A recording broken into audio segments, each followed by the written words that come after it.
বলেছেন যে সামনে যদি নির্বাচন নিয়ে ঐক্য না থাকে তাহলে মহা বিপদ।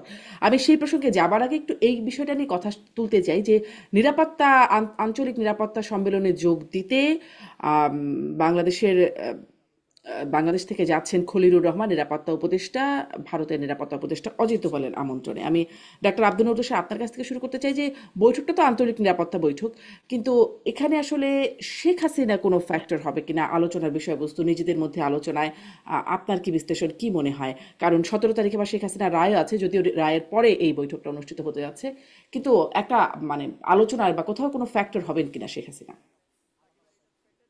না, এই ধরনের আন্তর্জাতিক নিরাপত্তা সম্মেলনে একজন ব্যক্তি কখনো ফ্যাক্টর হবেন না, কিন্তু যেটা ঘটবে সেটি হচ্ছে যে আঞ্চলিক নিরাপত্তা আসলে এক ধরনের আঞ্চলিক সহযোগিতার মধ্যে দিয়ে তৈরি হয়। ফলে বিগত সরকার যেহেতু 16 বছর ক্ষমতায় ছিলেন, সেই সময় আঞ্চলিক নিরাপত্তা সংক্রান্ত যত চুক্তি, যত সমঝোতা কিংবা অন্যান্য যত ধরনের সহযোগিতা হয়েছে, এই বিষয়গুলি ধারাবাহিকতা কিভাবে রক্ষিত হবে এটা নিয়ে আমার ধারণা যে এক ধরনের প্রশ্ন থাকতে পারে। কেননা পরিবর্তিত পরিস্থিতিতে আহ, বর্তমান যে সরকার, অন্তর্বর্তী সরকার, সেখানে একাধিক ব্যক্তি এবং কিছু রাজনৈতিক দল প্রচুর পরিমাণে আহ, কথা বলেছেন এমন ভাবে যেন আহ, ভারত এবং অন্যান্য কিছু দেশ আমাদের নিরাপত্তা জনিত হুমকি, বরং আঞ্চলিক নিরাপত্তার সহযোগী না।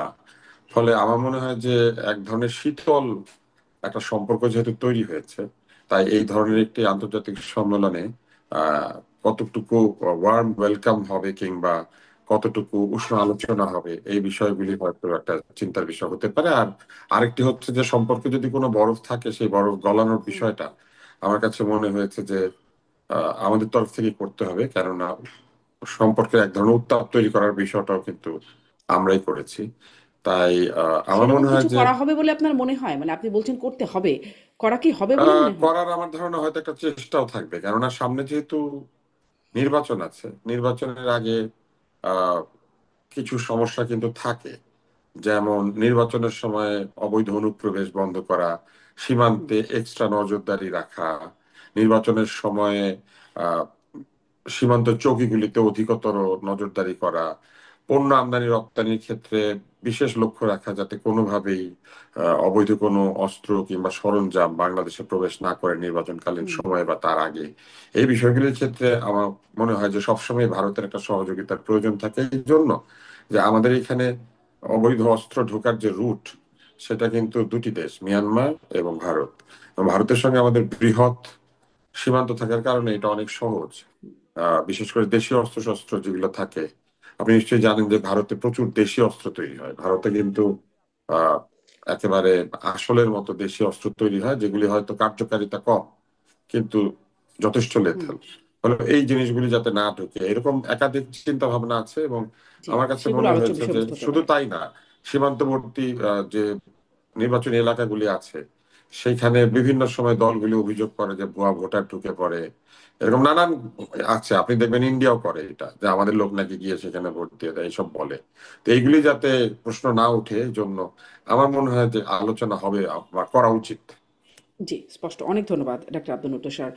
জনাব আনিস আলমগীর, আপনার কাছ থেকেও একটু শুনি। আপনার কি মনে হয় যে আসলে যেহেতু আমরা মানে সাবেক প্রধানমন্ত্রী যখন সেখানে গেলেন, ভারতে গেলেন, তারপর পরই অজিত দোভালের সাথে একটা বৈঠক হয়েছে। তারপরেও সম্ভব মানে জানা যায় যে কয়েকবার দেখা হয়েছে অজিত দোভালের সাথে।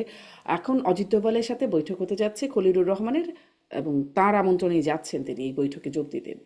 আপনার কি মনে হয় এখানে কোনো ফ্যাক্টর হতে পারে? নাকি আপনিও ডাক্তার আব্দুল নূর তুষারের সাথে একমত? হতে পারে, কারণ এটা তো নির্ভর করছে 17 তারিখ আসলে কি রায় হয়। রায় হয় যদিও সবাই অনুমান করছে যে বড় ধরনের সাজাই এখানে দেওয়ার প্রচেষ্টা আছে, এবং সেই প্রেক্ষাপট ইতিমধ্যেই প্রকাশিত হয়েছে। তো সেটা যে দুই দুই পক্ষ, দুই আহ, বড় নেতা যখন মিলিত হয়, স্বাভাবিকভাবে সেখানে এটা আসতে পারে। আমি এখনো পর্যন্ত শিওর না তাদের মধ্যে দ্বিপাক্ষিক কোনো আলাপ হবে কিনা, কারণ আমি দেখেছিলাম যে সাইডলাইনে একটা বৈঠকের চেষ্টা হচ্ছে। যদি হয় সেখানে আসতে পারে, কিন্তু নিরাপত্তা বিষয়ক যে আঞ্চলিক আহ, আহ, বৈঠক সেখানে হতে যাচ্ছে, সেটা তো সব রাজনৈতিক দলগুলো এই অঞ্চল, সরি, সব দেশগুলো এই অঞ্চলের ওরা বৈঠক করবে, এবং সেখানে স্বাভাবিকভাবে ভারত তার কনসার্ন যে সমস্ত দেশগুলোর সাথে আছে, যে এইসব বিষয়গুলো নিয়ে তারা উদ্বিগ্ন, সেগুলো নিশ্চয়ই ভারতের পক্ষ থেকে আসবে। বাংলাদেশের তরফ থেকেও একটা, আপনি কয়দিন ধরে একটা খবর দেখছেন যে লালমনিরহাটের পাশে যে ইয়েটা আছে, যে চিকেন নেক বলে যেটা বলা আছে, শিলিগুড়ি সীমান্ত যেটা, সেখানটা নিয়েও বিরাট একটা ইয়ে হয়েছে আপনার, আহ প্রচার হচ্ছে যে সেখানে বাংলাদেশের আহ বিরাট একটা এলাকা ভারত দখল করে নিয়েছে, এবং সেখানে ভারত তার অস্ত্র শস্ত্র সরঞ্জামাদি বাড়াচ্ছে, জনবল বাড়াচ্ছে, এখানে সেনা জনবল বাড়াচ্ছে। আপনি জানেন যে চিকেন একটা ভারতের জন্য খুব একটা সেন্সিটিভ এলাকা, এবং সেই এলাকা এর মধ্যে বলে রাখে যে যেটা দখল করেছে বলা হচ্ছে সেটা বাংলাদেশের মিডিয়ার তরফ থেকে এটা এটা ভুয়া সংবাদ বলে, মানে সঠিক নয় বলে এটা বলা হুম হয়েছে।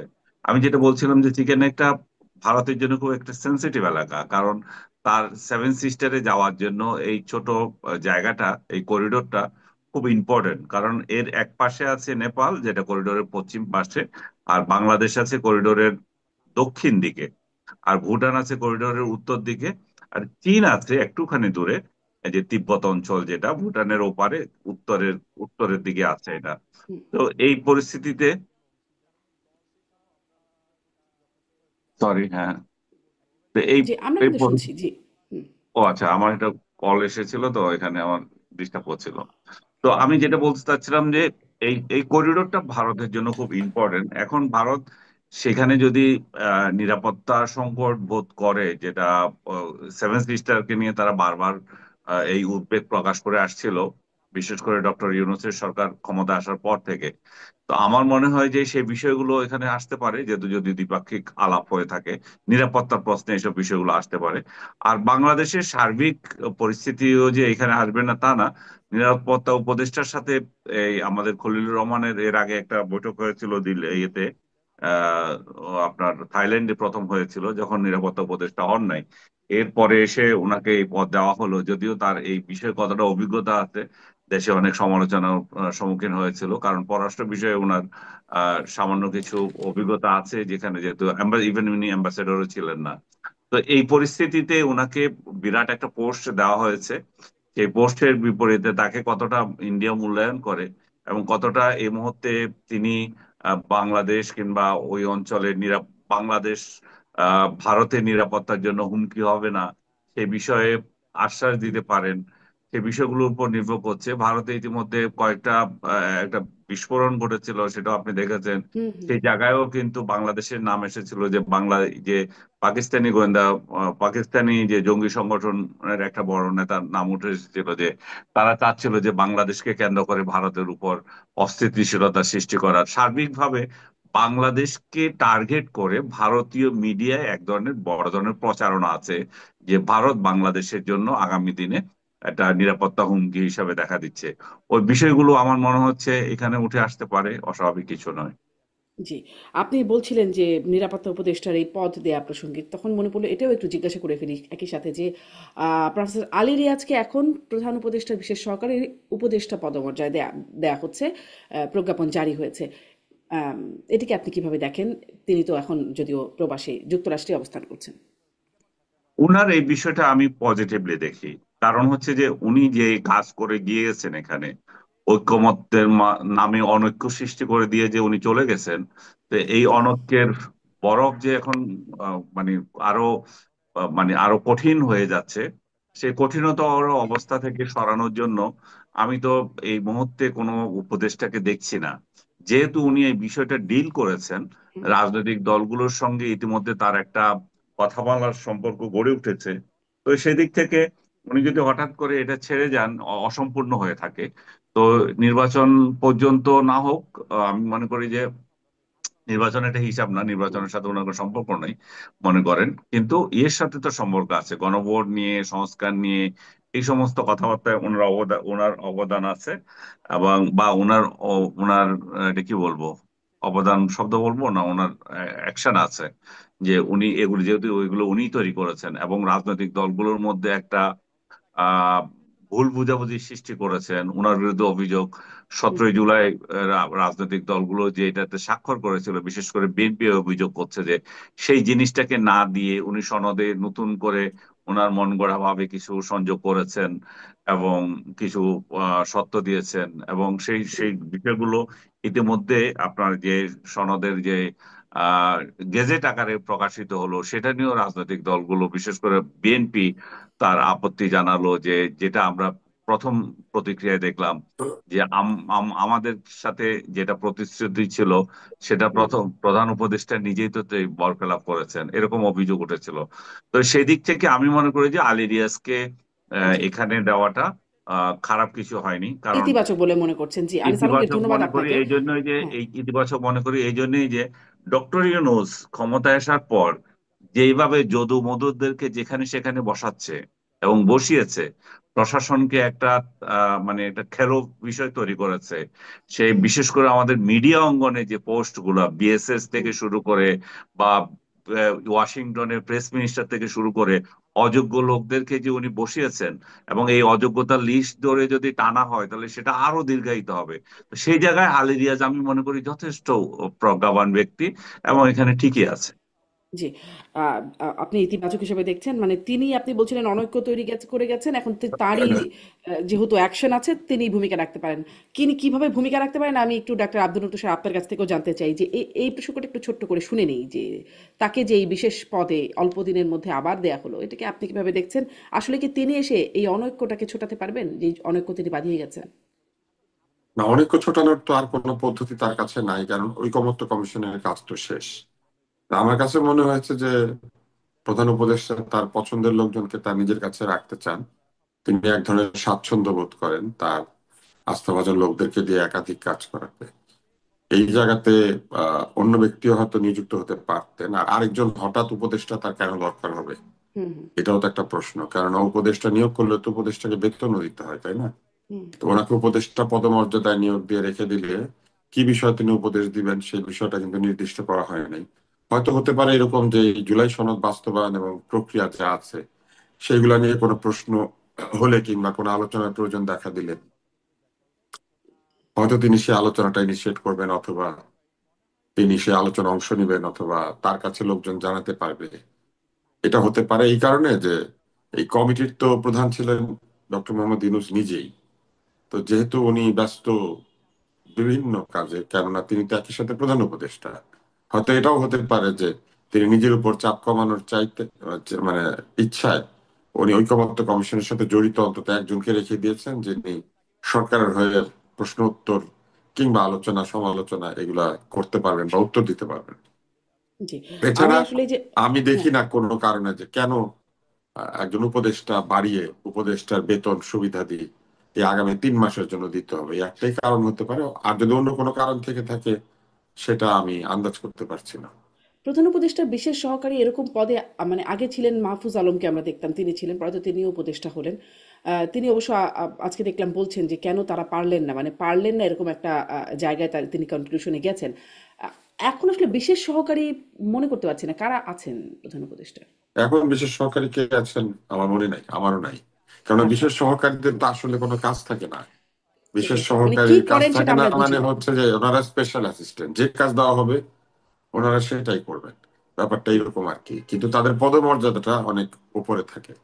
তো জি, এই যে পদমর্যাদা, উচ্চ পদমর্যাদা দিয়ে রেখে দেওয়ার ব্যাপারটা হচ্ছে বিশেষ সহকারী আসলে অন্তর্বর্তী সরকারের দপ্তরবিহীন মন্ত্রী ধরনের একটা ব্যাপার আর কি, যে আপনার দপ্তর নাই কিন্তু আপনি মন্ত্রীর সব সুবিধা দিয়ে পাবেন।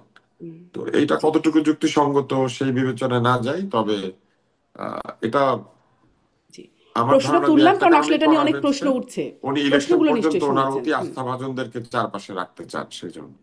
স্পষ্ট।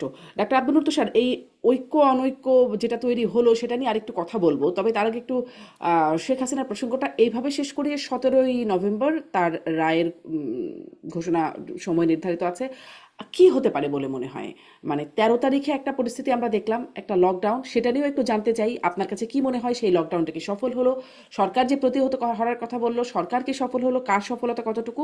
আর 17ই নভেম্বর সম্পর্কে আপনার পূর্বাভাস। যে কোনো লকডাউন বলেন, হরতাল বলেন, অবরোধ, বয়কট যাই বলেন, এগুলি দুই ভাবে সফল হয়। একটা হচ্ছে আতঙ্কিত করার মাধ্যমে, এবং আতঙ্কিত করার এই প্রক্রিয়াটা হচ্ছে এক ধরনের পিকেটিং, কিংবা এই কিছু পোড়ানো, শব্দ করা, টায়ার পোড়ানো থেকে শুরু করে গাড়ি পোড়ানো, বা কিছু মালামাল, বা অনেক সময় আরো বৃহৎ ক্ষতি করে এক ধরনের হুম, আতঙ্ক ছড়ানো হয়। এইভাবে একটা সফলতা আসে।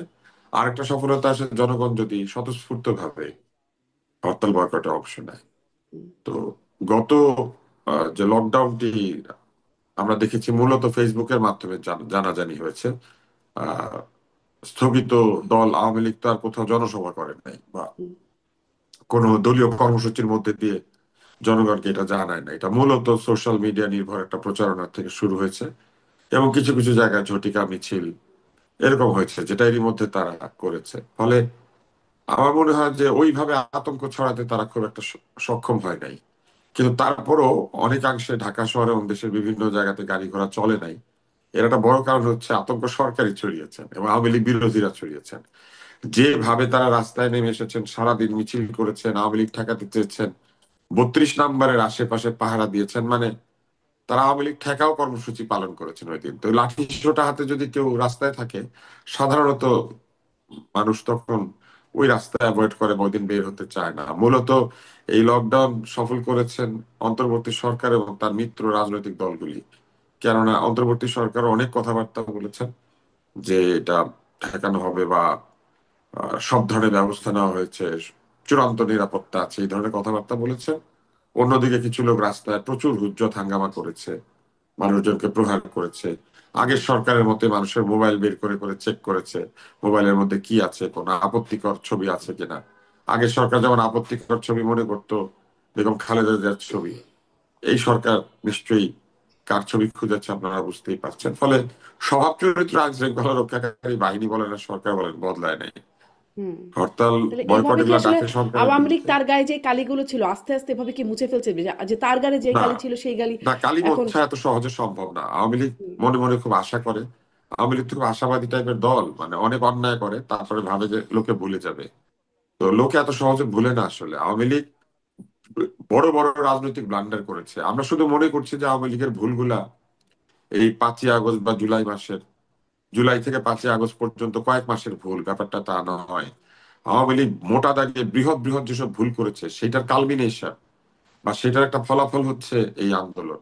ফলে আওয়ামী লীগ যদি মনে করে এই 16 বছরে তৈরি করা বিরাট অনাস্থা, মানুষের মনে ক্ষোভ, হতাশা, অনেক মানুষের অপ্রাপ্তি, এমনকি দলের অভ্যন্তরে চরম অনৈক্য, এবং দলের ভেতরে ত্যাগী নেতা কর্মীদেরকে মূল্যায়ন না করে সুবিধাবাদী কাউয়াদেরকে, ওবায়দুল কাদেরের ভাষায়, মূল্যায়ন করা, এরকম অসংখ্য আওয়ামী লীগের ভুল।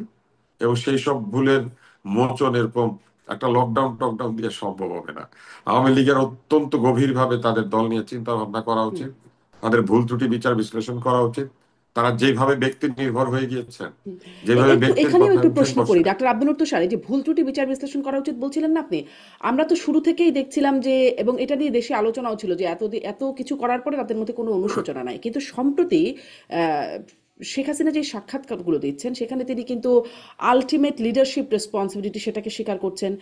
মর্নিং চায়না পোস্ট সম্ভবত সেই পত্রিকায় তিনি বলছেন যে তার প্রশাসনের মানে অপ্রয়োজনীয় রক্তপাতের কারণে তিনি অনুশোচিত, রিগ্রেট, মানে এই রিগ্রেট শব্দটা, রিগ্রেট করেন তিনি, এরকম এই শব্দটা ব্যবহার করা হচ্ছে। না, দেখেন, এটা আসলে আপনি কিভাবে দেখেন? অনুশোচনা অনুশোচনা হচ্ছে রিপেন্টেন্স, রিগ্রেট ঠিক অনুশোচনা না। হ্যাঁ, ফলে আপনি যদি বলেন যে প্রকৃত অনুশোচনা, সেই অনুশোচনার ছাপ খুব একটা কারোর মধ্যেই দেখা যাচ্ছে না। কারণ অনুশোচনা করতে গেলে প্রথমে ভুলগুলোর কথা বলতে হবে, যে তারা কি কি ভুল করেছেন, এবং তারপরে কোন কোন ভুলের জন্য তারা অনুশোচনা করেন, কোন কোন ভুলের পেছনে যৌক্তিক কারণ আছে, কোন কোন ভুল তারা না বুঝে করেছেন। মানে এই কথাগুলি নিশ্চিতভাবে মানুষকে বলতে হবে। এরকম ধোয়া ধোয়া কথাবার্তা বললে আসলে সেটা অনুশোচনা হয় না। জি, আপনি কি আর বলছেন সেটা? আলটিমেট লিডারশিপ রেসপন্সিবিলিটি, এইটা যে বলা, এটাও এক ধরনের পেঁচানো কথাবার্তা বলা। কারণ আমরা দেখেছি আওয়ামী লীগ স্লোগান দিত যে কারো হাতে দেশ থাকলে পথ হারাবে না বাংলাদেশ। হুম, তাহলে এই আলটিমেট লিডারশিপ রেসপন্সিবিলিটি না, সকল কাজের রেসপন্সিবিলিটি নিয়ে এখন একতান্ত্রিক একটি শাসন ব্যবস্থা তৈরি করার পরে যা কিছু ঘটবে, কেউ চাক বা না চাক, তার দায় দায়িত্ব তো একনায়কের ঘাড়েই যাবে। এবং দেশে যে একনায়কতন্ত্র ছিল, এইটা তো আওয়ামী লীগের আমলে সোহেল তাজ একবার লিখে দিয়েছিলেন যে একনায়কের কি কি ক্রাইটেরিয়া থাকে এবং কাকে একনায়কতান্ত্রিক সরকার বলে। আপনি যদি ওই স্টেটাসটা বের করে বা তার লেখাটা বের করে দেখেন, তাহলে দেখবেন যে সকল কাউন্টে আওয়ামী লীগ একটা একনায়কতান্ত্রিক স্বৈরাচারী দলে পরিণত হয়েছিল। একটি গণতান্ত্রিক দল যে কিনা সবসময় নির্বাচন করেছে ঠিক মতো, যে কিনা চেষ্টা করেছে মানুষের কাছে থাকার জন্য, সেই দলটা ক্ষমতায় বসে 16 বছরে এইভাবে গণতন্ত্রহীন, সিদ্ধান্তহীন, মানুষের সাথে সম্পর্কহীন, ত্যাগী নেতাকর্মীদের মূল্যায়নহীন, টাকার বিনিময়ে পদ পদবি বিক্রি করা, টাকার বিনিময়ে সিদ্ধান্ত বদলানো, টাকাওয়ালা লোকদের সাথে ডিনার করা, লাঞ্চ করা, টাকাওয়ালা লোকদেরকে সাথে নিয়ে দেশ বিদেশ ভ্রমণ করা, এইগুলিতে যখন লিপ্ত হয়ে গিয়েছিল, কয়টা অনুশোচনা আসলে। আর হুম। মানে আমরা বলবো তাদের দলের কাছে অনুশোচনা করা উচিত, দলের লোকদের জি। কাছে মাপ চাওয়া উচিত, জাতির কাছে মাপ চাওয়া উচিত, যাদেরকে হত্যা করা হচ্ছে তাদের কাছে মাপ চাওয়া উচিত, ক্ষতিপূরণ দেওয়া উচিত, এবং মানে যদি এই বিচারে মাফের প্রমাণিত তালিকা হয় ধরে মাফ চাইতে চাইতে তাহলে মানে সেটা তো শাস্তিও পাওয়া উচিত। না বিশাল এটা একটা তালিকা। না না এটা করতে হবে। কারণ জি। যখন আওয়ামী লীগ শাসন করেছে তখন এরকম তালিকা ধরে ধরে মাপের কথা বলতো, তাহলে নিজেরা মাপ চাওয়ার সময় কেন তালিকা ধরে ধরে করবে না? জি। আমি মনে করি স্পষ্ট, না যে ডাক্তার আওয়ামী আব্দুল লীগের নতুন স্যার। আমি মনে জি। করি না যে আওয়ামী লীগের সহজে মানে এক দুই শব্দে মাপ চাওয়ার কোনো সুযোগ আছে। অনেক ধন্যবাদ। আমি আনিস আলমগীর, আপনার কাছ থেকেও এই প্রসঙ্গটা নিশ্চয়ই শুনবো যে শেখ হাসিনা যেভাবে এখন উম, মানে আমি সাউথ চায়না মর্নিং পোস্টের বিষয়টা খুললাম একটু, যে আসলে ঠিক কি বলেছে। তারা শিরোনাম করেছে, Bangladesh Hasina regrets student bloodshed but slams trial as judicial mockery.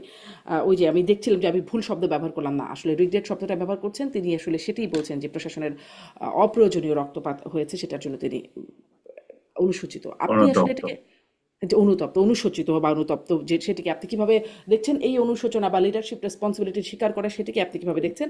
তারপর আসি 17 নভেম্বর বা 13 নভেম্বর লকডাউন, আগে এটা একটু ছোট করে শুনি। না, এইটা আমি বারবার বলছিলাম, আওয়ামী লীগের অনুশোচনা অনুতপ্ত হওয়ার যে বিষয়গুলো আছে অবশ্যই হওয়া উচিত। কারণ এত রক্তপাত হলো জুলাইতে, আগস্টে, এতগুলো মানুষ মারা গেল, একটা রাজনৈতিক দল বিদায় নিল, তারা সেটা নিয়ে কথা করবে কিছু বলবে না একটা সরকার, সেটা তো হতে পারে না।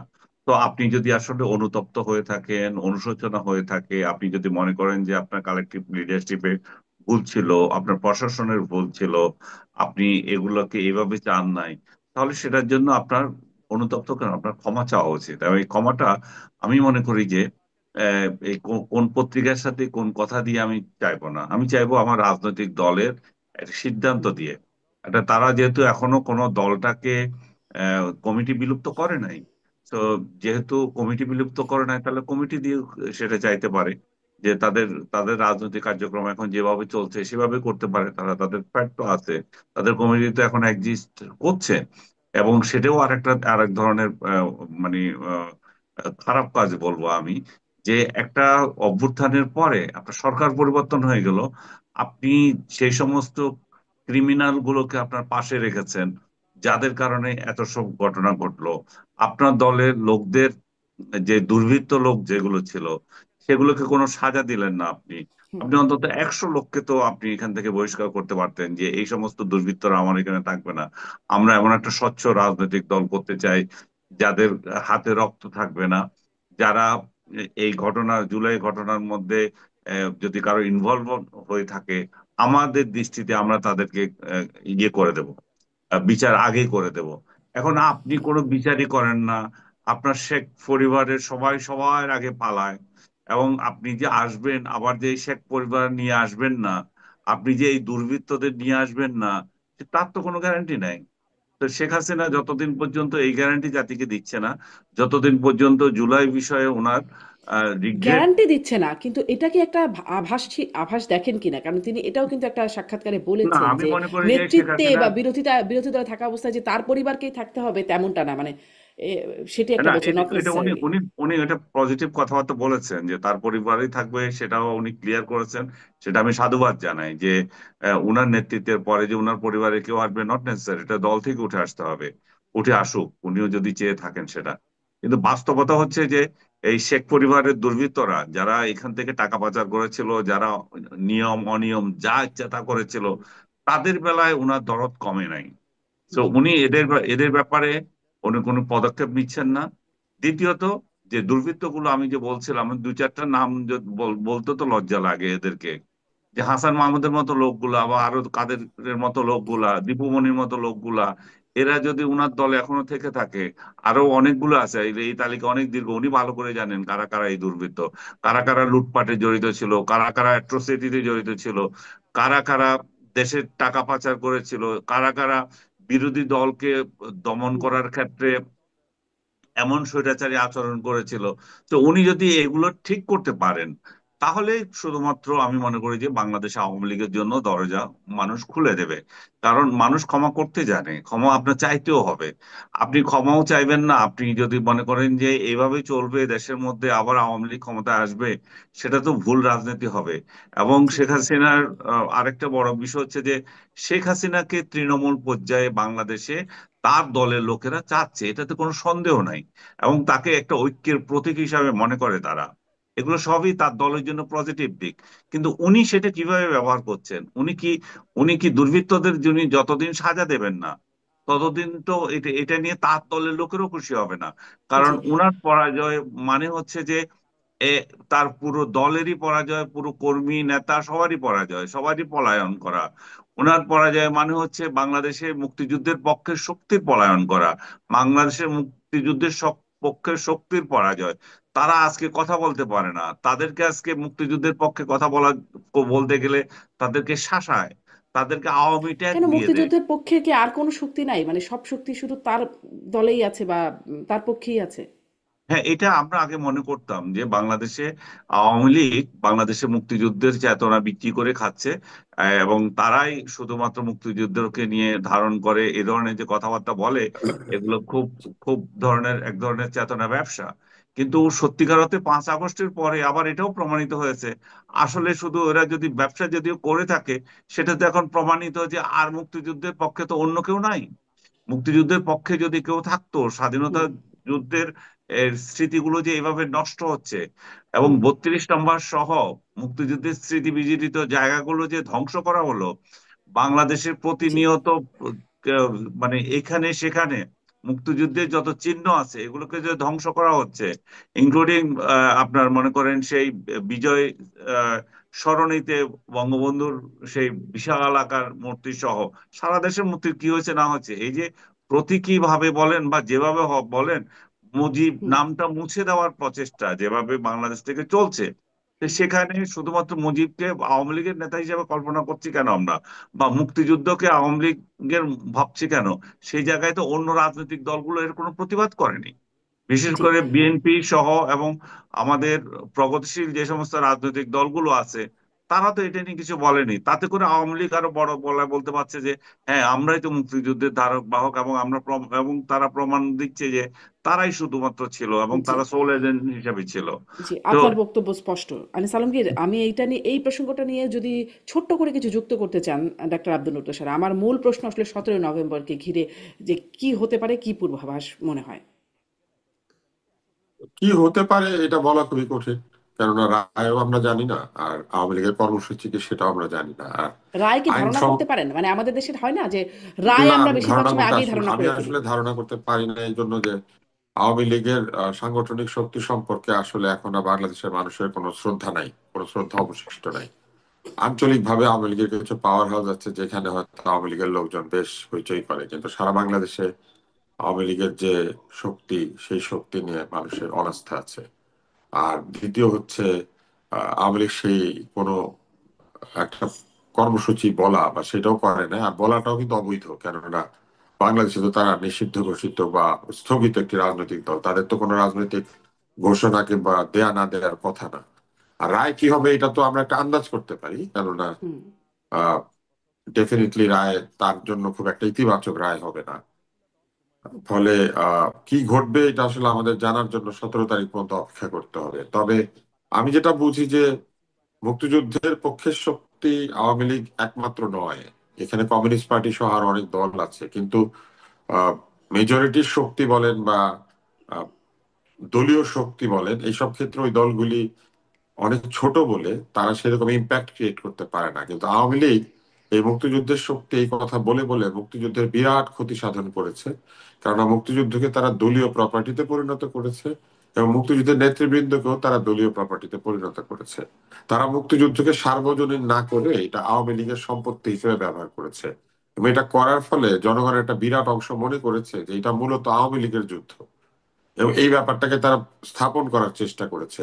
আপনি যদি তাদের কোনো বক্তৃতা, কোনো লেখা, কোনো কিছু দেখেন, তাহলে দেখবেন সেখানে অন্য কোনো দলের কোনো হুম, নেতা নেত্রী কারো কোনো কৃতিত্বের স্বীকারোক্তি নাই, তাদের কারো কোনো অবদানের কথা বলা নাই। 47 থেকে 71 পর্যন্ত বাংলাদেশের যে রাজনৈতিক ঘটনা প্রবাহ, সেখানে এমনকি আওয়ামী লীগেরও একাধিক নেতা রয়েছে যাদের কোনো শব্দ বা নাম তারা রাখেন নাই। তো এই জিনিসগুলি কিন্তু আসলে একটা আহ, এক ধরনের প্রশ্ন তোলে, মানে প্রশ্ন ওঠে কিন্তু। এবং মুক্তিযুদ্ধ সংগঠনের ক্ষেত্রে যে বিভিন্ন ছোট ছোট কিছু ককাসের মতো তৈরি হয়েছিল, সেইগুলিকে তারা কখনো বৃহৎ ইতিহাসে সম্মানিত করার চেষ্টাও করেন নাই। আহ আহ, বিভিন্ন নেতার নাম আপনারা দেখবেন ইতিহাসের মধ্যে কিন্তু এসেছে। হ্যাঁ, সেই নেতাদেরকে, এমনকি তারা আওয়ামী লীগ সমর্থক হলেও তাদেরকে তারা ইতিহাসে কোনো মহিমান্বিত করেন নাই। সবকিছুকে একটি পরিবারের সম্পত্তি বানিয়ে হুম, ফেলেছেন, এবং যা কিছু ঘটেছে যেন একটি পরিবার থেকেই ঘটেছে, এবং বাকি যারা ছিল তারা সেই পরিবারের বন্ধু, এরকম একটা ব্যাপার। মানে আমি এবং আমরা আমরা আমরা মিলে এটা করেছি, আমি আর আমার বন্ধুরা। এই যে কাণ্ডটা করতে গিয়ে তারা এখন যেটা করেছেন সেটা হলো, আমাদের মধ্যে এক ধরনের ধারণা জন্মেছে যে ওনারাই মনে হয় মুক্তিযুদ্ধকে প্রোটেক্ট করেন। আসলে ওনারা মুক্তিযুদ্ধকে প্রোটেক্ট করেন না, মুক্তিযুদ্ধকে প্রোটেকশনের নাম দিয়ে তারা মুক্তিযুদ্ধকে খাঁচাবন্দি করে শেষ পর্যন্ত যখন পালিয়ে গিয়েছেন, তখন মুক্তিযুদ্ধকে ক্ষতিগ্রস্ত করেছে। জি। আর ওই যে আপনি বলছিলেন যে রায় কি হবে সেটা নিয়ে আন্দাজ করতে পারেন, সেটি ইতিবাচক হবে না। রায়ের পর পরিস্থিতি কেমন হবে সেটি কি আন্দাজ করতে পারেন?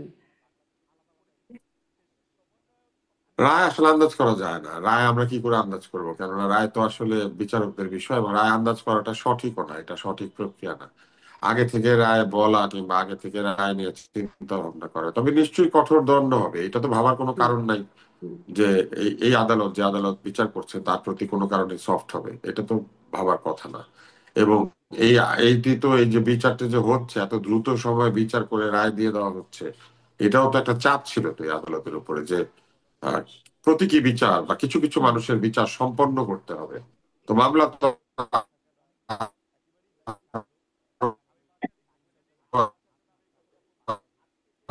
একটু কানেকশনের সমস্যা হচ্ছে। একটু কানেকশনের সমস্যা হচ্ছে। ডাক্তার আব্দুল তুষার, আমি আসি আপনার কাছে। আমি একটু আনিস আলমগীরকে বিচার শুনি। সম্পন্ন করার চাপ তৈরি হচ্ছে।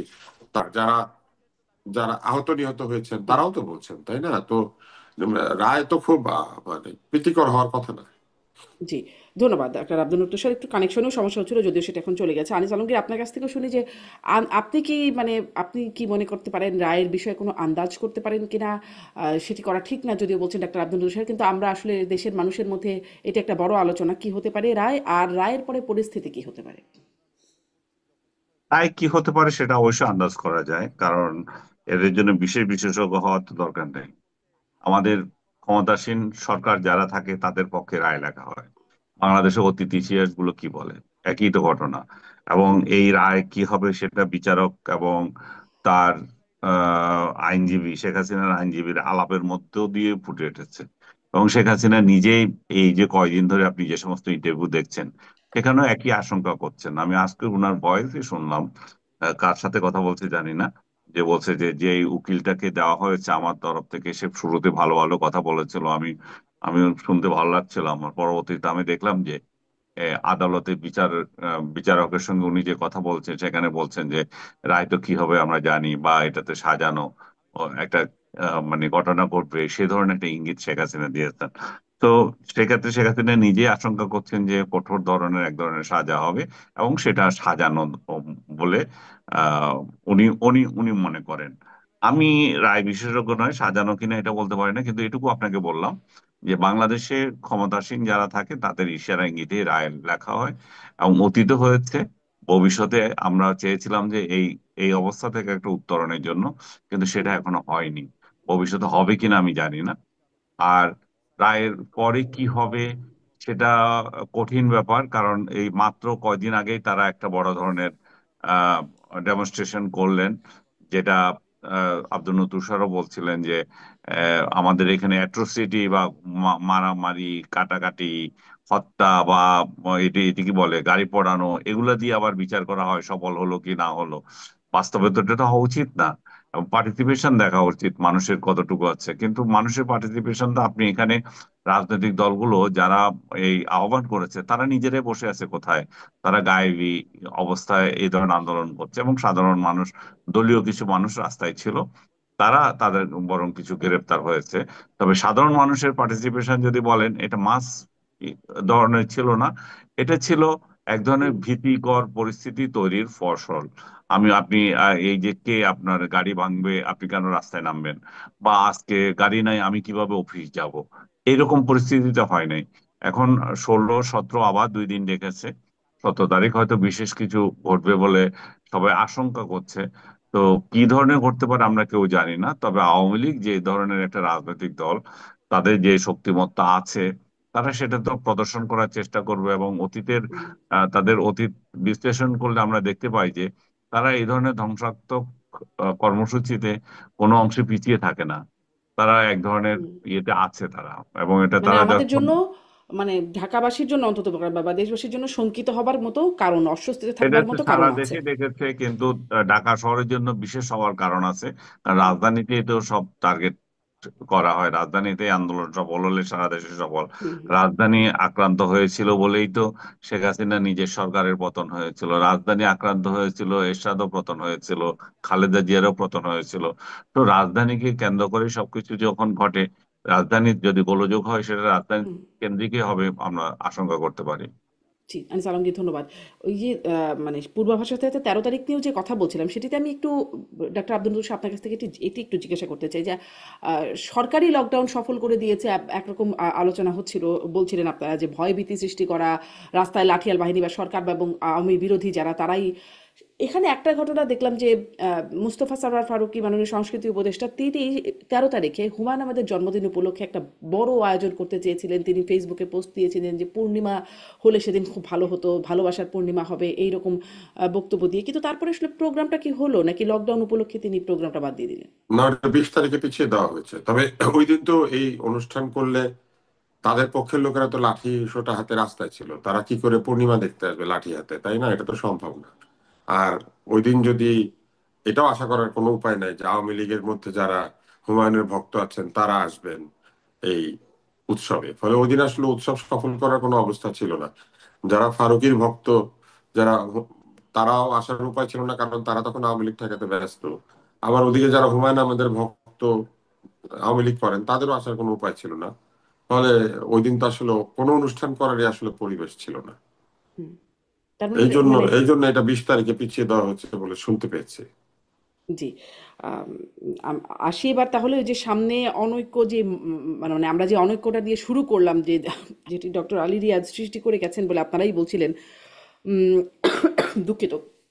সেখানে মাননীয় প্রধান উপদেষ্টা কিন্তু তার বক্তব্য, ভাষণ দেওয়ার সময় বলেছেন যে সামনে মহাবিপদ এর শঙ্কা তিনি করছেন যদি রাজনৈতিক অভ্যুত্থানের পক্ষে রাজনৈতিক শক্তিগুলোর মধ্যে ঐক্য না থাকে নির্বাচনকে ঘিরে।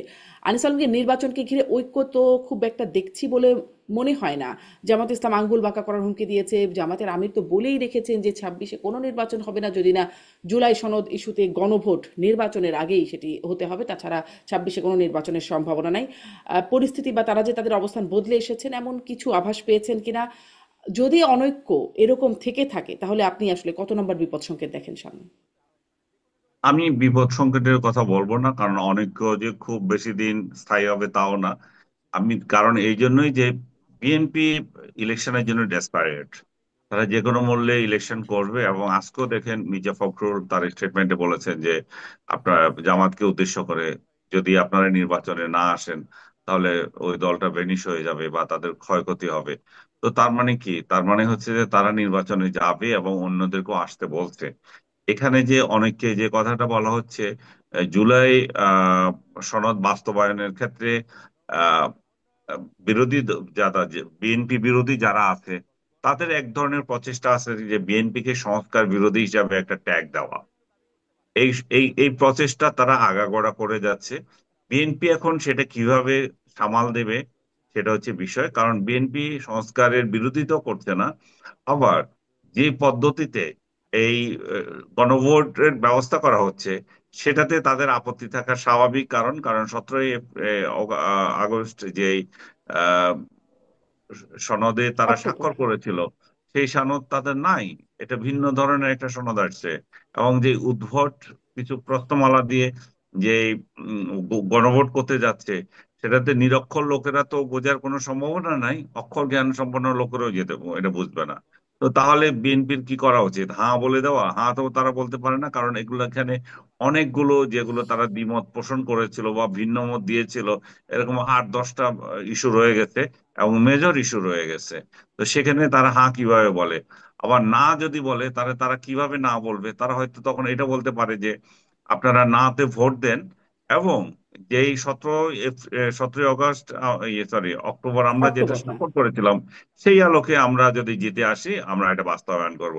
তাহলে তাদের জন্য এটা ইজি হয়, অন্য লোকদের জন্য ইজি হয় যে হ্যাঁ না ক্ষেত্রে এই দ্বিধা দ্বন্দ্ব কেটে কেটে ওঠার ক্ষেত্রে। কিন্তু এই যে এমন এখন যে পরিস্থিতিতে আছে, বিএনপি কোনো কোনো একটা ডিসিশন নেয় নাই, জামাত এখনো ডিসিশন নেয় নাই, সেক্ষেত্রে মানুষও বিভ্রান্তিতে আছে। তারা কি আসলে হায় ভোট দেবে না না ভোট দেবে? জামাত হয়তো বলবে যে হায় ভোট দেন। কারণ এই যে আপনি আরেকটা জিনিস খেয়াল করবেন, যে ইয়েটা হয়েছে, যেই স্বাক্ষরটা, মানে যে প্রধান উপদেষ্টা যে ভাষণটা দিয়েছেন, এখানে যদি আপনি খেয়াল করে দেখবেন যে বিশেষ সুবিধাটা উনি ইয়েদেরকে দিয়েছেন। এই রাজনৈতিক দল, 8টা রাজনৈতিক দল যারা আছে, যারা হুম, বিএনপি বিরোধী যে রাজনৈতিক দলগুলা, এরাই এই সুযোগটা নিয়েছে। কারণ এই সুযোগটা কেন এটা নিয়েছে? কারণ হচ্ছে যে বিএনপিকে তারা যে একটা মাত্র বিষয়ে আপনার সুবিধা দিয়েছে, সেটা হচ্ছে একই দিনে ভোট হওয়া, তাই না? ওই একই দিনে ভোট হওয়া মানে ইয়ের দিন, যেদিন ভোট হবে, এই সংসদ নির্বাচন হবে, সেদিন হুম, ভোট হওয়াটা। কিন্তু বাকি যেগুলো ধরেন আপনি, আহ, বাকি যেগুলো যদি হিসাব করেন, তাহলে জামাতের যে ইয়েগুলা, আহ, দাবিগুলা, বিএনপি নোট ও ডিসেন্টকে উপেক্ষা করে যে পিয়ার পদ্ধতিতে উচ্চকক্ষ, সনদে বর্ণিত উপায়ে তত্ত্বাবধায়ক সরকার গঠন এবং প্রধানমন্ত্রীর একচ্ছত্র ক্ষমতা খর্ব করে আহ, সাংবিধানিক প্রতিষ্ঠান, মানে কমিটি যেগুলো, ইলেকশন কমিশন সহ ন্যায়পাল গঠন সহ বা অন্যান্য যেগুলো করা হয়েছিল, যে এই প্রস্তাবগুলো গণভোটে দেওয়ার জন্য জামাতের মূল উদ্দেশ্য এখানে পূরণ হয়ে গেছে। এগুলো কিন্তু গণভোটে চলে এসেছে এখন। তাহলে বিএনপি যেভাবে বলেছিল যে নোট অফ ডিসেন্ট দিয়ে, সেটা আর হুম, থাকছে না। এখন এগুলো যদি বাস্তবায়িত হয় তাহলে বিরোধী দলে যারা থাকবে তাদেরই কণ্ঠ এখন সোচ্চার হবে। এবং তারা সেই তুলনায় আমি মনে করি যে যে 8 দল বিএনপির তুলনায় হুম, মানে এগিয়ে এসেছে, এগিয়ে আছে, এবং তাদের দাবিগুলো পূরণ হয়েছে। আর বিএনপি যদি আহ, না ভোটের পক্ষে প্রচার চালায়, তাহলে আমি যেটা আগে বলছিলাম, তাদেরকে সংস্কার বিরোধী হিসাবে ট্যাগ দিতে পারে।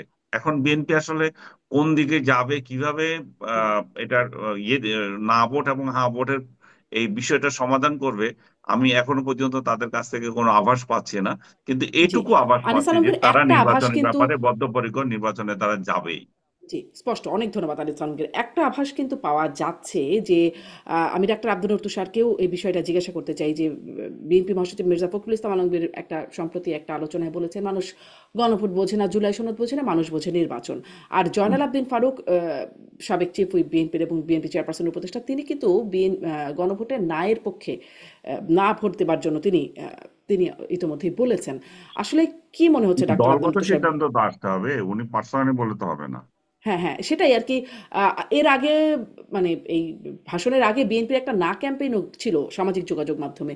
সব হুম। মিলেই আমি আসলে জিজ্ঞাসা করতে চাই, ডাক্তার আব্দুল তুষার, কি মনে হয় বিএনপি আসলে আ ঠিক কি করবে? কি প্রচারণা করতে পারে বলে মনে হয়? যে অবস্থান দেখা যাচ্ছে তার বিএনপি প্রেক্ষিতে। জি। প্রচারণার চেয়ে বড় বিষয় হচ্ছে যে 4টা প্রশ্নে একটা হ্যাঁ, এই জিনিসটা আসলে অবাস্তব একটি ব্যাপার। কেননা আপনার কাছে মনে হতে পারে যে প্রশ্ন 1, 2 আর 4 ঠিক, আমার কাছে মনে হতে পারে প্রশ্ন 1, 2 আর 3 ঠিক। তাহলে আমি কেন তিনটাতে আলাদা আলাদা ভাবে হ্যাঁ না দিয়ে যেটা আমার পছন্দ না সেটা তো হ্যাঁ দিয়ে দিব? এটা কিন্তু আসলে কোনো সদুত্তর পাওয়া যায় নাই, এই প্রশ্নের কোনো সদুত্তর পাওয়া যায় নাই। দ্বিতীয় হচ্ছে 2 নম্বর যে ধারাটি রয়েছে সেখানে বলা আছে আরো 30টি বিষয়ে যেগুলিতে দলগুলি একমত হয়েছে। তার মানে ওই দ্বিতীয় প্রশ্নের মধ্যে আরো 30টা প্রশ্ন আছে। হুম। ওই 30টার ব্যাপারে যদি কারো কোনো আপত্তি থাকে, কোথাও কারো 15, কারো 16, কারো 11, সেই বা কেন ব্ল্যাঙ্কেট হ্যাঁ দিবে? তার মানে জনগণকে তার মতামত হ্যাঁ দেওয়া অথবা না দেওয়ার জন্য বাধ্য করা হচ্ছে। কারো যদি দুইটা নাম মনে হয়, তারপরও সে না দিতে চাইলে চারোটাকে না দিতে হবে। আবার কারো যদি দুইটা হ্যাঁ মনে হয়, সে হ্যাঁ দিতে চাইলে চারোটাকে হ্যাঁ দিতে হবে। অর্থাৎ মাঝখানে কোনো সুযোগ নাই, এবং অনেক ভাবেও হওয়ার ভেতরে একটা সমস্যা আছে। আর বিএনপি তো তাদের 31 দফা সংস্কার প্রস্তাব করেছিল, যে 31 দফা সংস্কার প্রস্তাবের ভিত্তিতে বহু আলোচনা এই ঐকমত্য কমিশনে হয়েছে, এবং সেইখানেও দলগুলি একমত হয়েছে। কেননা প্রচুর প্রস্তাব ওইখানেও ছিল যেগুলো অন্য দলও করেছে, অন্যরাও করেছে, কিছু সেগুলো জেনুইন সংস্কার প্রস্তাব। ফলে বিএনপি কিন্তু এটাও বলতে পারে যে আমরা আমাদের 31 দফা বাস্তবায়নের মধ্যে দিয়ে জুলাই সনদ বাস্তবায়ন করব, যেগুলি 31 দফায় নাই সেগুলো জুলাই সনদ থেকে নিব, বলতে পারে কিন্তু। কেননা বিএনপি অভিযোগ করেছে এর মধ্যে যে যে জুলাই সনদ ঘটে যাচ্ছে আর যে জুলাই সনদে তারা স্বাক্ষর করেছেন দুইটা এক না। বিশেষ করে নোট অফ ডিসেন্টের যে বিষয়টি, এটাতে তাদের ঘোরতর আপত্তি আছে, যে তুলে ফেলে দেওয়া হচ্ছে নোট অফ ডিসেন্ট। আর এই গণভোটের 4 নম্বর প্রশ্নে বলা আছে যে দলগুলি ওই 30টি এবং অন্যান্য 3টি প্রশ্ন বাদ দিলে আর যা বিষয় আছে সেগুলি ভোটারদের কাছে তাদের দলীয় প্রতিশ্রুতি অনুযায়ী বাস্তবায়ন করবে। তো তার মানে তো আপনি শুধুমাত্র বিজয়ী দলগুলিকে তাদের দলীয় প্রতিশ্রুতি পালন করার সুযোগ দিয়ে দিলেন, কিন্তু জুলাই সনদ প্রণয়নে কি শুধুমাত্র বিজয়ী দলগুলি অংশ নিয়েছিল নির্বাচনে? তা তো না। তাহলে অন্য দলগুলির মতামত আপনি অগ্রাহ্য করে দিলেন, যে ভোটে জিতে আসলে বাকিগুলো আর করতে পারবে, আর ভোটে জিতে না আসলে পারবে না। তো তার মানে কি হলো? তার মানে আপনি একটা বিরাট সংখ্যক আহ বিষয়ে সিদ্ধান্ত দলের কাছে ছেড়ে দিলেন। তো দলের কাছে সিদ্ধান্ত ছাড়ার জন্য তো গণভোটের দরকার নাই। তাই বিএনপি প্রচুর কিছু, মানে অনেক ধরনের যুক্তি দিতে পারে। কোন যুক্তিটা তারা দিবেন আমরা জানি না। এমনকি আমার কাছে মনে হয় যে বিএনপি এটাও হয়তো বলতে পারেন যে এই গণভোটে না ভোট দিলে তাদের কোনো অসুবিধা নাই। সরাসরি হয়তো না বললো না, কিন্তু বললো আপনারা মনের ইচ্ছা মতো না অথবা হ্যাঁ দেন, আমাদের এই গণভোটের সঙ্গে আমাদের সম্পর্ক জি। নাই, আপনারা আমি একটু, ভোটাররা মনের ইচ্ছা মতো হ্যাঁ না দেন। আমার এটা এটা একটু কিন্তু বলতে মানে, পারে, যে কোনো লোক জি, বলতে পারে যে আপনাদের নিশ্চয়ই। মনের ইচ্ছা মতো দেন, এখানে বিএনপির কোনো সে নাই, এটা বলতে পারে। কিন্তু বললে যেটা ঘটবে, বিএনপি এই গণভোটটাকে প্রত্যাখ্যান করবে, কিন্তু জুলাই সনদটা ঠিকই থাকবে, কারণ জুলাই সনদে তারা স্বাক্ষর করেছে।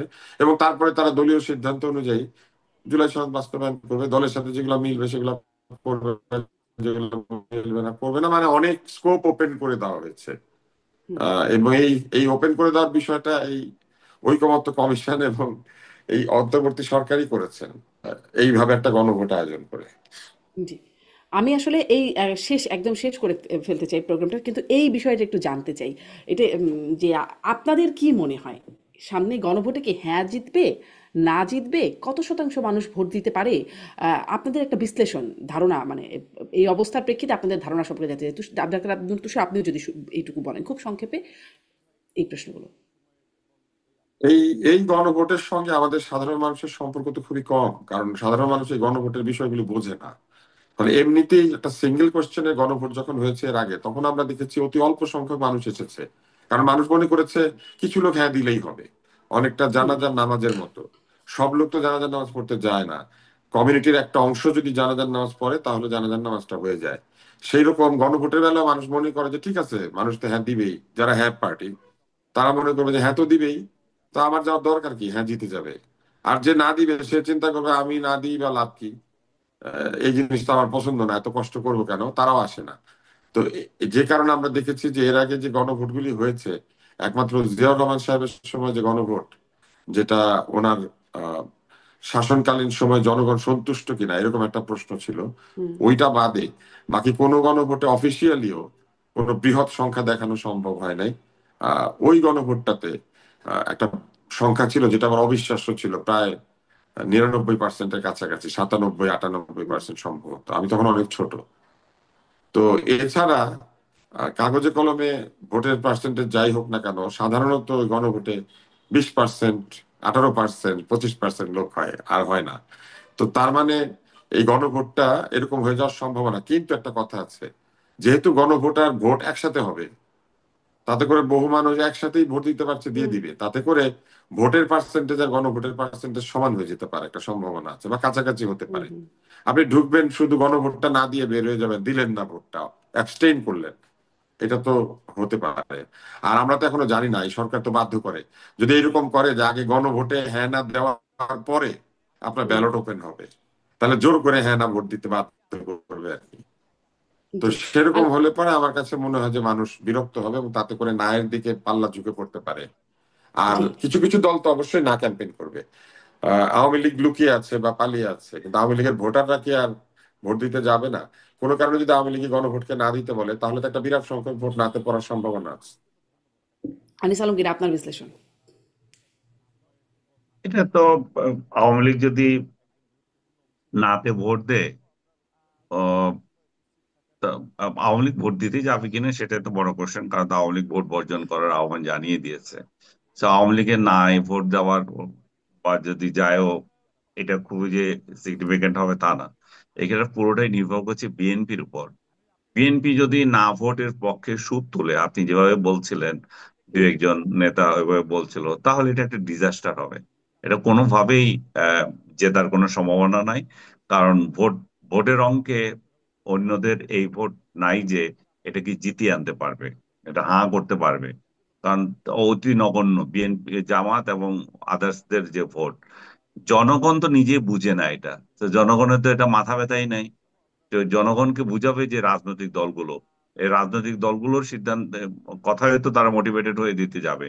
তো বিএনপির কথায় যদি তারা মোটিভেটেড হয় না ভোট দেয়, তাহলে তো এখানে না ভোটেরই জেতার সম্ভাবনা আছে, হ্যাঁ ভোটের কোনোভাবেই জেতার সম্ভাবনা নাই। আর আব্দুল নতুর সাহেব যেটা বলছিলেন, যে এইটাতে এমনও হতে পারে যে তারা ছেড়ে দিল, আপনাদের ইচ্ছা আপনারা দেন, আপনাদের ইচ্ছায় ভোট দেন, এটাও কিন্তু একটা বার্তা যে বিএনপি না ভোটের পক্ষে। তো বিএনপি আসলে এটা কিভাবে ট্যাকেল করবে, এটা বিরাট চ্যালেঞ্জ কিন্তু। কারণ আগামী নির্বাচনটা এখন যেটা হতে যাচ্ছে, সেটা হচ্ছে বিএনপি কে সংস্কার বিরোধী হিসাবে ট্যাগ দেওয়ার এক ধরনের প্রচেষ্টা এই রাজনৈতিক দলগুলো থেকে করা হবে। আর বিএনপি যেটা চেষ্টা করছে সেটা হচ্ছে আওয়ামী লীগের অনুপস্থিতিতে তারাই মুক্তিযুদ্ধের শক্তি, এবং জামাত সহ অন্যান্য যেগুলো আছে, বিশেষ করে জামাত একটা স্বাধীনতা বিরোধী শক্তি, এবং গণহত্যায় তারা অংশ নিয়েছিল 71-এ। আর যেটা তারা ওই রাজনৈতিক দলগুলো সম্পর্কে যেটা বলতে পারে, তারা ইতিমধ্যে যেটা শুরু করেছে, এই যে ইসলামের নামে, কিংবা এটা এটা কি বলবো, মানে মোরাল জাস্টিসের নামে যেটা শুরু করেছে, একে ধরো ওইখানে মারো, একে ধরো। আজকে আমি দেখছিলাম যে আহ, কোন একটা জায়গায় একজন সঙ্গীত শিল্পী না কাকে জানি পিটাচ্ছিল, বা এরকম যে সমস্ত উদ্ভট উদ্ভট আহ জিনিস নিয়ে আসতেছে এক একটা। নারীরা কয় ঘন্টা কাজ করবে কি করবে না, এবং এই সমস্ত তালেবানি দৃষ্টিভঙ্গি, আমি বলবো এখানে তালেবানি দৃষ্টিভঙ্গি বললে আমার মনে হয় এখানে সহজ হয়। কারণ তালেবানদের সাথে যেগুলো মিল আছে, ওই জিনিসগুলোই এখন একটার পর একটা উঠে আসতেছে।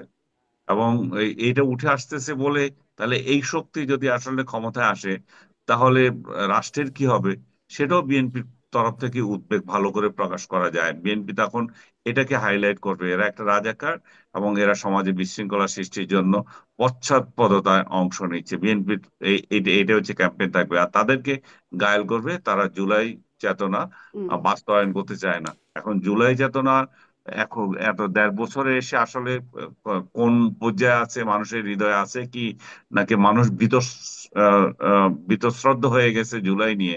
কারণ জুলাইয়ের সঙ্গে যারা জড়িত ছিল, তাদের কর্মকাণ্ড তো খুব সুখকর বলে মানুষ নিতে পারছে না। এমন কোন ইনস্টেন্স তারা দেখাই নাই যে জুলাই যোদ্ধাদেরকে মানুষ শ্রদ্ধা করবে, কিংবা এই জুলাইয়ের চেতনা নিয়ে যে সরকার চলতেছে, এই সরকারের এমন কোনো কাজ তারা দেখে নেই যে এই সরকারকে মাথা তুলে নেওয়ার জন্য তারা এরকম আরেকটা সরকার চাইবে,